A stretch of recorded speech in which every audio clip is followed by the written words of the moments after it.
ನಮಸ್ತೆ ಗೆಳೆಯರೇ, ಎಲ್ಲರೂ ಹೇಗಿದ್ದೀರಾ? ಚೆನ್ನಾಗಿದ್ದೀರಾ ಅಂತ ಭಾವಿಸ್ತೀನಿ. 9 ದಶಕಗಳ ಇತಿಹಾಸ ಇರುವ ನಮ್ಮ ಕನ್ನಡ ಚಿತ್ರರಂಗದಲ್ಲಿ ಸಾಕಷ್ಟು ಕಲಾವಿದರು ತಮ್ಮ ಜೀವನವನ್ನು ರೂಪಿಸಿಕೊಂಡಿದ್ದಾರೆ. ಆ ಕಾಲದಲ್ಲಿ ಜನರುಗಳಿಗೆ ಮನರಂಜನೆಗೆ ಎಂದು ಇದ್ದದ್ದು ಒಂದೇ ವೇದಿಕೆ, ಅದು ಸಿನಿಮಾ ಮಾತ್ರ. ಹಾಗಾಗಿ ಆ ಕಾಲದಲ್ಲಿ ಜನ ಸಿನಿಮಾವನ್ನು ತುಂಬ ಇಷ್ಟಪಟ್ಟು ನೋಡ್ತಾ ಇದ್ರು. ಅದೇ ರೀತಿ ಒಳ್ಳೊಳ್ಳೆ ಸಿನಿಮಾಗಳು ಕೂಡ ಆ ಟೈಮಲ್ಲಿ ರಿಲೀಸ್ ಆಗ್ತಾ ಇತ್ತು. ಸಾಮಾಜಿಕ ಸಂದೇಶ ಇರುವಂತಹ ಚಿತ್ರಗಳು, ಕಾದಂಬರಿ ಆಧಾರಿತ ಚಿತ್ರಗಳು ಸೇರಿದಂತೆ ಸಾಕಷ್ಟು ವಿಭಿನ್ನ ರೀತಿಯ ಸಿನಿಮಾಗಳಿಂದ ಜನರನ್ನು ಮೆಚ್ಚಿಸ್ತಾ ಇದ್ರು ನಿರ್ದೇಶಕರುಗಳು. ಹಾಗೆ ಕಾಲ ಬದಲಾದಂತೆ ಹೊಸ ಹೊಸ ನಿರ್ದೇಶಕರುಗಳು ತಮ್ಮ ಹೊಸ ಯೋಚನೆಗಳಿಂದ ವಿಭಿನ್ನ ರೀತಿಯ ಸಿನಿಮಾಗಳನ್ನು ಮಾಡಲು ಶುರು ಮಾಡ್ತಾರೆ. ಹಿಂದೆ ಎಂದು ನೋಡಿರದಂಥ ಚಿತ್ರಕಥೆಯಿಂದ ಸಿನಿಮಾಗಳನ್ನು ಮಾಡಿ ತಮ್ಮದೇ ಆದ ಛಾಪನ್ನು ಚಿತ್ರರಂಗದಲ್ಲಿ ಮೂಡಿಸಿದ್ರು. ಆ ಥರದ್ದೇ ನಿರ್ದೇಶಕರುಗಳನ್ನು ಈ ವಿಡಿಯೋದಲ್ಲಿ ನೋಡೋಣ. ಸೊ ವಿಡಿಯೋನ ಕೊನೆ ತನಕ ನೋಡ್ರಿ. ಈ ಥರದ ನಿರ್ದೇಶಕರುಗಳ ಲಿಸ್ಟ್ ಮಾಡುವಾಗ ನಾವು ಮೊದಲಿಗೆ ಪುಟ್ಟಣ್ಣ ಕಣಗಾಲ್ ಬಗ್ಗೆ ಹೇಳಲೇಬೇಕು. ಇವರನ್ನು ಚಿತ್ರಬ್ರಹ್ಮ ಎಂದೇ ಕರೆಯುತ್ತಾರೆ. ಮೊದಲಿಗೆ ಇವರು BR ಪಂತುಲುರವರ ಜೊತೆ ಅಸಿಸ್ಟೆಂಟ್ ಡೈರೆಕ್ಟರ್ ಆಗಿ ತಮ್ಮ ಸಿನಿ ಜರ್ನಿಯನ್ನು ಶುರು ಮಾಡ್ತಾರೆ.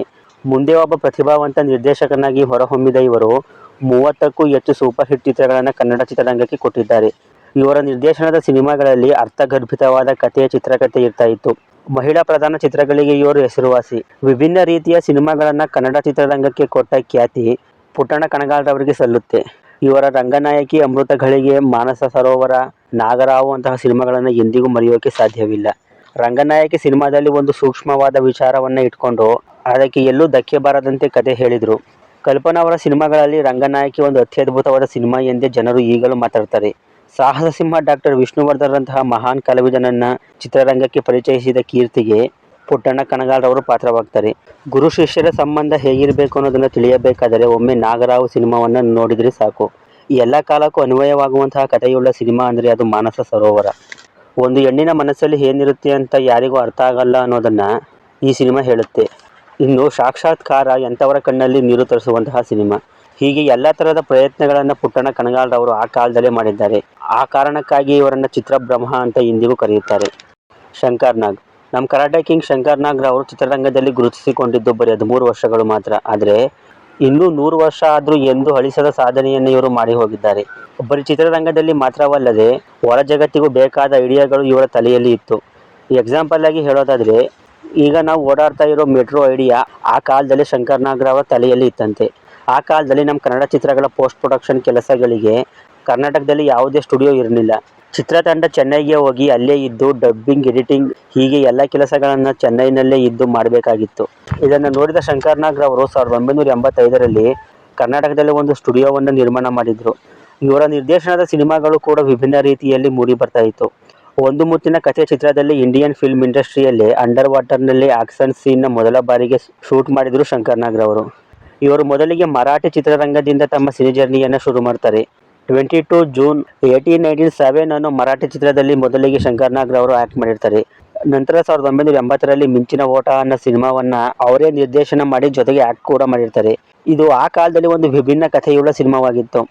ಚಿತ್ರಕಥೆಯಿಂದ ಕನ್ನಡಿಗರಿಗೆ ಇದೊಂದು ಹೊಸ ರೀತಿಯ ಸಿನಿಮಾ ಎನ್ನುವ ಭಾವನೆ ಮೂಡುವಂತೆ ಮಾಡಿತ್ತು. ನಂತರ ಜನ್ಮ ಜನ್ಮದ ಅನುಬಂಧ, ಗೀತಾ ಅಂತಹ ಸಿನಿಮಾಗಳನ್ನು ಮಾಡಿ ಒಬ್ಬ ಪ್ರತಿಭಾವಂತ ನಿರ್ದೇಶಕನೆಂದು ಕರೆಸಿಕೊಳ್ತಾರೆ. ಇವರ ಆಕ್ಸಿಡೆಂಟ್, ಒಂದು ಮುತ್ತಿನ ಕಥೆ ಅಂತ ಎಕ್ಸ್ಪೆರಿಮೆಂಟಲ್ ಸಿನಿಮಾಗಳು ಎಂದಿಗೂ ಮರೆಯೋಕೆ ಸಾಧ್ಯನೇ ಇಲ್ಲ ಬಿಡಿ. ನಿರ್ದೇಶಕನಾಗಿ ಮಾತ್ರವಲ್ಲದೆ ನಾಯಕನಾಗಿಯೂ ಕೂಡ ಆಟೋ ರಾಜ, ಸಾಂಗ್ಲಿಯಾನ ಅಂತ ಸೂಪರ್ ಹಿಟ್ ಸಿನಿಮಾಗಳನ್ನು ಕೊಟ್ಟು ತಮ್ಮದೇ ಆದ ಅಭಿಮಾನಿ ಬಳಗವನ್ನು ಸಂಪಾದನೆ ಮಾಡ್ಕೊಳ್ತಾರೆ. ಇವರು ಒಂದು ನಿಮಿಷನೂ ಫ್ರೀ ಇರ್ತಿರ್ಲಿಲ್ವಂತೆ, ಯಾವುದಾದ್ರೂ ಒಂದು ಕೆಲಸನ ಮಾಡ್ತಾನೆ ಇದ್ರು ಅಂತ ಅವರನ್ನು ಹತ್ತಿರದಿಂದ ನೋಡಿದವರು ಹೇಳ್ತಾರೆ. ಕಾಶಿನಾಥ್. ಕನ್ನಡ ಚಿತ್ರರಂಗದಲ್ಲಿ ಹಲವು ಬಗೆಗಿನ ಸಿನಿಮಾಗಳನ್ನು ಜನ ನೋಡ್ತಾ ಇದ್ರು. ಈ ಥರಾನು ಸಿನಿಮಾನ ಮಾಡಿ ಗೆಲ್ಲಬಹುದು ಅಂತ ತೋರಿಸ್ಕೊಟ್ಟವರು ಕಾಶಿನಾಥ್ ರವರು. ಇವರ ಸಿನಿಮಾಗಳಲ್ಲಿ ಡಬಲ್ ಮೀನಿಂಗ್ ಇರ್ತಾ ಇತ್ತು. ಅದ್ರ ಜೊತೆಗೆ ಜೀವನಕ್ಕೆ ಬೇಕಾಗುವ ಸಂದೇಶ ಕೂಡ ಇರ್ತಾ ಇತ್ತು.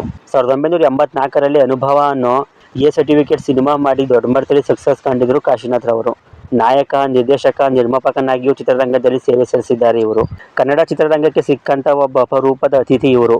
ಕನ್ನಡದ ಸ್ಟಾರ್ ನಟರಾದ ಉಪೇಂದ್ರ ಅವರಿಂದ ಹಿಡಿದು ನಟಿ, ಅಭಿನಯ, ನಿರ್ದೇಶಕ ಸುನೀಲ್ ಕುಮಾರ್ ದೇಸಾಯಿ ಹಾಗೂ ಸಂಗೀತ ಸಂಯೋಜಕರಾದ ವಿ ಮನೋಹರ್ ರಂತಹ ಯಶಸ್ವಿ ತಂತ್ರಜ್ಞರನ್ನು ಕನ್ನಡ ಚಿತ್ರರಂಗಕ್ಕೆ ಕೊಟ್ಟ ಹೆಗ್ಗಳಿಕೆಗೆ ಕಾಶಿನಾಥ್ ರವರು ಸಾಕ್ಷಿಯಾಗ್ತಾರೆ. ಇವರು ತಮ್ಮ ಕಾಲೇಜು ದಿನಗಳಲ್ಲೇ ಸ್ನೇಹಿತರ ಸಹಾಯದಿಂದ 1972ರಲ್ಲಿ ಒಂದು ಶಾರ್ಟ್ ಫಿಲ್ಮ್ ಸಹ ಮಾಡಿರ್ತಾರೆ. ಇಲ್ಲಿಂದ ಚಿತ್ರರಂಗಕ್ಕೆ ಇವರ ಪ್ರವೇಶ ಆಗುತ್ತೆ. ಮೊದಲಿಗೆ ಅಪರೂಪದ ಅತಿಥಿಗಳು ಅಂತ ಒಂದು ಕಾಮಿಡಿ ಡ್ರಾಮಾ ಸಿನಿಮಾವನ್ನು ನಿರ್ದೇಶನ ಮಾಡ್ತಾರೆ. ಆದರೆ ಆ ಸಿನಿಮಾ ಅಷ್ಟು ಯಶಸ್ಸನ್ನು ಕಾಣಲ್ಲ. ಮತ್ತೆ 1978ರಲ್ಲಿ ಅಪರಿಚಿತ ಅನ್ನೋ ಒಂದು ಸಸ್ಪೆನ್ಸ್ ಸಿನಿಮಾವನ್ನು ಮಾಡ್ತಾರೆ.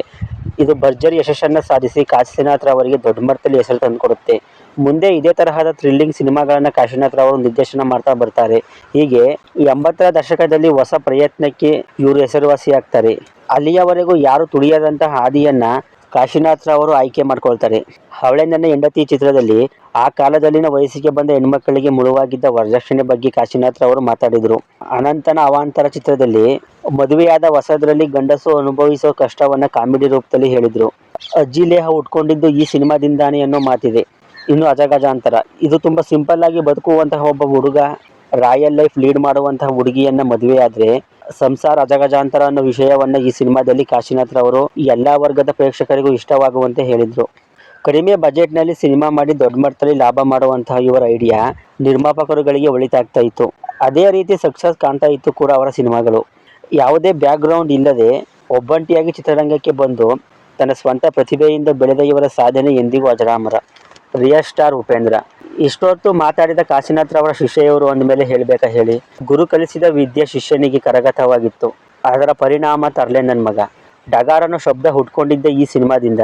ಈ ಥರನೂ ಸಿನಿಮಾನ ಮಾಡಬಹುದಾ ಅಂತ ಪ್ರೇಕ್ಷಕರು ಯೋಚನೆ ಮಾಡುವಂತೆ ಮಾಡಿದರು ಉಪೇಂದ್ರರವರು. ನಂತರ ಉಷಾನು ಹಾರರ್ ಸಸ್ಪೆನ್ಸ್ ಸಿನಿಮಾ ಮಾಡಿ ಒಬ್ಬ ಪ್ರತಿಭಾವಂತ ನಿರ್ದೇಶಕನಾಗಿ ಹೊರಹೊಮ್ಮುತ್ತಾರೆ. ತಮ್ಮದೇ ಶೈಲಿಯ ಚಿತ್ರಗಳಿಂದ ಕನ್ನಡಿಗರಿಗೆ ಹೊಸ ಅನುಭವವನ್ನು ಪರಿಚಯ ಮಾಡಿಸ್ತಾರೆ. ಇವರ ನಿರ್ದೇಶನದ ಸಿನಿಮಾ ಅಂದಾಗ ಓಂ ಸಿನಿಮಾನ ನಾವು ನೆನಪಿಸಿಕೊಳ್ಳಲೇಬೇಕು. ಕನ್ನಡ ಚಿತ್ರರಂಗದಲ್ಲಿ ಸಾರ್ವಕಾಲಿಕ ದಾಖಲೆ ಬರೆದ ಓಂ ಕನ್ನಡದ ಮೊದಲ ಅಂಡರ್ವರ್ಲ್ಡ್ ಸಿನಿಮಾವಾಗಿತ್ತು. ರಿವರ್ಸ್ ಸ್ಕ್ರೀನ್ ಪ್ಲೇ, ಉಪೇಂದ್ರರವರ ಸ್ಟೋರಿ ನರೇಷನ್, ಹಂಸಲೇಖರವರ ಸಂಗೀತ ಎಲ್ಲ ವಿಭಿನ್ನ ರೀತಿಯಲ್ಲಿ ಗೋಚರಿಸ್ತಾ ಇತ್ತು. ನಂತರ ಎ ಮತ್ತು ಉಪೇಂದ್ರ ಅಂತಹ ಸಿನಿಮಾಗಳಲ್ಲಿ ತಾವೇ ನಾಯಕನಾಗಿ ಆ್ಯಕ್ಟ್ ಮಾಡಿ ಸೈ ಎನಿಸ್ಕೊಳ್ತಾರೆ. ಇವರ ನಿರ್ದೇಶನಕ್ಕೆ ಸಪರೇಟ್ ಅಭಿಮಾನಿಗಳು ಕೂಡ ಹುಟ್ಕೊಳ್ತಾರೆ. ಜೀವನದ ಕಟು ಸತ್ಯಗಳನ್ನು ಮನರಂಜನೆ ರೂಪದಲ್ಲಿ ಸಿನಿಮಾದಲ್ಲಿ ಹೇಳಿ ಗೆಲ್ತಾರೆ. ಇವರು ನಿರ್ದೇಶಕನಾಗಿ ಮಾತ್ರವಲ್ಲದೆ ನಾಯಕನಾಗಿಯೂ ಸಾಕಷ್ಟು ಅಭಿಮಾನಿಗಳನ್ನು ಹೊಂದಿದ್ದಾರೆ. ತಮಿಳಿನ ಹೆಸರಾಂತ ನಿರ್ದೇಶಕರಾದ ಶಂಕರ್ ಅವರು ಉಪೇಂದ್ರರವರ ಸಿನಿಮಾಗಳಿಂದ ಇನ್ಸ್ಪಿರೇಷನ್ ತಗೊಂಡು ರೋಬೋ ಹಾಗೂ ಇಂಡಿಯನ್ ಅಂತಹ ದೊಡ್ಡ ಸಿನಿಮಾಗಳನ್ನು ಮಾಡಿದರು. ಯೋಗರಾಜ್ ಭಟ್. ಇವರು ಒಂದು ಕಾಲದಲ್ಲಿ ಕನ್ನಡದ ಟಾಪ್ ನಿರ್ದೇಶಕ. ಮುಂಗಾರು ಮಳೆಯಂತಹ ಇಂಡಸ್ಟ್ರಿ ಹಿಟ್ ಚಿತ್ರ ಕೊಟ್ಟ ಪ್ರತಿಭಾವಂತ. ಇವರ ಸಿನಿಮಾದಲ್ಲಿ ಸಾಹಿತ್ಯ, ಸಂಭಾಷಣೆ, ಸ್ಕ್ರೀನ್ ಪ್ಲೇ, ಸ್ಟೋರಿ ನರೇಷನ್ ಎಲ್ಲ ಅವರದ್ದೇ ಆದ ಶೈಲಿಯಲ್ಲಿ ಮೂಡಿ ಬಂದಿರುತ್ತೆ.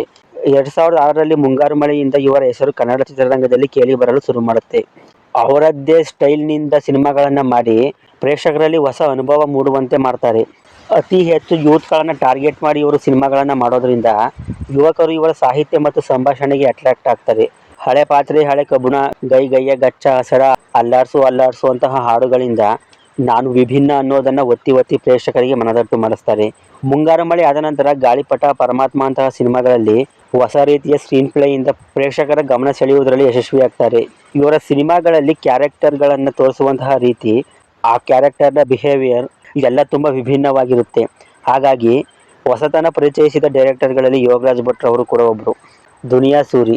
ಇವರು ಕೂಡ ಯೋಗರಾಜ್ ಭಟ್ ಅವರ ಕ್ಯಾಟಗರಿಯಲ್ಲೇ ಬರ್ತಾರೆ.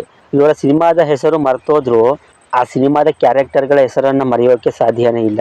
Screen play, story narration, editing ಎಲ್ಲ ಇವರ ಸಿನಿಮಾಗಳಲ್ಲಿ ಬೇರೆ ರೀತಿಯೇ ಇರ್ತವೆ.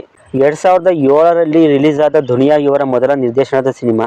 ಈ ಸಿನಿಮಾದಲ್ಲಿನ ಇವರ screen play, story narration, characterisation, dialogue ಎಲ್ಲ ಹೊಸ ರೀತಿಯಲ್ಲಿ ಮೂಡಿ ಬಂದಿತ್ತು. ನಂತರ ಜಾಕಿ, ಜಂಗ್ಲಿ ಹೀಗೆ ಪ್ರತಿಯೊಂದು ಸಿನಿಮಾ ಕೂಡ ಇವರದ್ದೇ ಆದ ಶೈಲಿಯಲ್ಲಿ ಮೂಡಿ ಬಂದಿರುತ್ತೆ. ನಾಯಕನ ಪಾತ್ರದಿಂದ ಹಿಡಿದು ಸಣ್ಣ ಪುಟ್ಟ ಪಾತ್ರಗಳಲ್ಲಿ ಅಭಿನಯ ಮಾಡಿದವರು ಸಹ ಮುಂದೆ ಆ ಪಾತ್ರದ ಹೆಸರಲ್ಲೇ ಆ ಕಲಾವಿದ ಕರೆಸಿಕೊಳ್ತಾನೆ. ಅದಕ್ಕೆ ಮೇನ್ ಎಕ್ಸಾಂಪಲ್ ಆಗಿ ಹೇಳೋದಾದರೆ ಡಾಲಿ. ಟಗರು ಚಿತ್ರದಲ್ಲಿ ಧನಂಜಯರವರು ಡಾಲಿ ಅನ್ನೋ ಪಾತ್ರವನ್ನು ಮಾಡೋ ತನಕ ಧನಂಜಯರವರು ಅಂತ ಒಬ್ಬರು ಆ್ಯಕ್ಟರ್ ಇದ್ದಾರೆ ಅಂತ ಮಾತ್ರ ಗೊತ್ತಿತ್ತು. ಅವರನ್ನು ಮುನ್ನೆಲೆಗೆ ತಂದದ್ದು, ಅವರಿಗೆ ಅಭಿಮಾನಿಗಳನ್ನು ಪಡೆಯುವ ಹಾಗೆ ಮಾಡಿದ್ದು ಅಂದರೆ ಡಾಲಿ ಅನ್ನೋ ಪಾತ್ರ. ಈ ಪಾತ್ರದ ಸೃಷ್ಟಿಕರ್ತ ದುನಿಯಾ ಸೂರಿರವರು. ಹೀಗೆ ಇವರದ್ದೇ ಆದ ಜಾನರ್ನಲ್ಲಿ ಒಂದು ಕಾಲದಲ್ಲಿ ಸಿನಿಮಾ ಮಾಡಿ ಹೊಸ ಪ್ರಯತ್ನವನ್ನು ಪರಿಚಯಿಸಿದರು ದುನಿಯಾ ಸೂರಿರವರು. ಪ್ರಶಾಂತ್ ನೀಲ್. ಇವರು ಯಾವುದೇ ಅಸಿಸ್ಟೆಂಟ್ ಡೈರೆಕ್ಟರ್ ಆಗಿ ಕೆಲಸ ಮಾಡದೆ ಒಂದೇ ಸಾರಿ ಡೈರೆಕ್ಟರ್ ಆಗಿಯೇ ಚಿತ್ರರಂಗಕ್ಕೆ ಬಂದಿದ್ದರು. ನಾನು ಹಿಂದೆ ಹೇಳಿದ ನಿರ್ದೇಶಕರುಗಳೆಲ್ಲ ಅವರದ್ದೇ ಆದ ಜಾನರ್ನಲ್ಲಿ ಸಿನಿಮಾ ಮಾಡಿ ಹೆಸರು ಮಾಡಿರ್ತಾರೆ. ಇದನ್ನು ಬಿಟ್ಟರೆ ಇನ್ನು ಯಾವುದು ಹೊಸ ಪ್ರಯತ್ನ ಅಂದುಕೊಳ್ಳುವಷ್ಟರಲ್ಲಿ ಎಂಟ್ರಿಯಾದ ಇವರು ಉಗ್ರಂನಿಂದ ಚಿತ್ರರಂಗದಲ್ಲಿ ಹೊಸ ಆಯಾಮವನ್ನು ತೋರಿಸ್ತಾರೆ. ಏನು ಗುರು ಸಿನಿಮಾ ಅಂದರೆ ಇದು ಅಂದುಕೊಳ್ಳುವ ಹಾಗೆ ಉಗ್ರಂ ಸಿನಿಮಾವನ್ನು ತೆರೆ ಮೇಲೆ ತಂದಿರ್ತಾರೆ ಪ್ರಶಾಂತ್ ನೀಲ್ ರವರು. Screenplay, story narration, editing, dialogue, colour grading, cinematography ಹಿಂದೆಂದು ನೋಡಿರದಂತೆ ತೋರಿಸ್ತಾರೆ. ಉಗ್ರಂ ಸಿನಿಮಾ ನಂತರ KGF ಚಾಪ್ಟರ್ 1 ಬಂದಮೇಲಂತೂ ಕೇಳಬೇಕಾ ಬಿಡಿ. ದೇಶಾದ್ಯಂತ ಇವರ ಹೆಸರು ಕೇಳಿ ಬರುತ್ತೆ. ರಾಕಿ ಅನ್ನೋ ಕ್ಯಾರೆಕ್ಟರ್ ಜರ್ನಿ, ತಾಯಿ ಮಗನ ಸೆಂಟಿಮೆಂಟ್, ಮಾಸ್ ಡೈಲಾಗ್, ಹಿಂಸೆ, ಸ್ಟೋರಿ ನರೇಷನ್, ಎಡಿಟಿಂಗ್, BGM ಎಲ್ಲ ಎಲ್ಲದರಿಂದ KGF ಸಿನಿಮಾವನ್ನು ಥಿಯೇಟರ್ನಲ್ಲಿ ನೋಡಿದವರೆಲ್ಲ ಬಾಯಿಗೆ ಬೆರಳು ಹಾಕೊಳ್ತಾರೆ. ಈ ಥರದ ಪ್ರಯತ್ನ ಯಾರೂ ಮಾಡಿರಲಿಲ್ಲ ಅಂತ KGFಗೆ ದೇಶಾದ್ಯಂತ ಒಳ್ಳೆ ಪ್ರಶಂಸೆ ವ್ಯಕ್ತವಾಗುತ್ತೆ. ನಂತರ KGF ಚಾಪ್ಟರ್ 2ನಿಂದ ಕನ್ನಡ ಚಿತ್ರರಂಗ ಗ್ಲೋಬಲ್ ಲೆವೆಲಲ್ಲಿ ಸೌಂಡ್ ಮಾಡುತ್ತೆ. ನೋಡ್ರಲ್ಲ ಗೆಳೆಯರೇ, ಹೊಸತನ ಪರಿಚಯಿಸಿದ ಕನ್ನಡ ನಿರ್ದೇಶಕರುಗಳನ್ನು. ಇವರಲ್ಲಿ ಯಾವ ನಿರ್ದೇಶಕರು ನಿಮಗೆ ಇಷ್ಟ ಅನ್ನೋದನ್ನು ಕಮೆಂಟ್ ಮಾಡಿ ತಿಳಿಸ್ಕೊಡಿ. ವಿಡಿಯೋ ಇಷ್ಟ ಆಗಿದ್ರೆ ಒಂದು ಲೈಕ್ ಮಾಡಿ, ಚಾನಲ್ನ ಸಬ್ಸ್ಕ್ರೈಬ್ ಮಾಡ್ಕೊಳ್ಳಿ, ಫೇಸ್ಬುಕ್ನಲ್ಲಿ ಫಾಲೋ ಮಾಡೋದನ್ನು ಮರಿಬೇಡಿ. ಸಿಗೋಣ ಮುಂದಿನ ವಿಡಿಯೋದಲ್ಲಿ. ಬಾಯ್.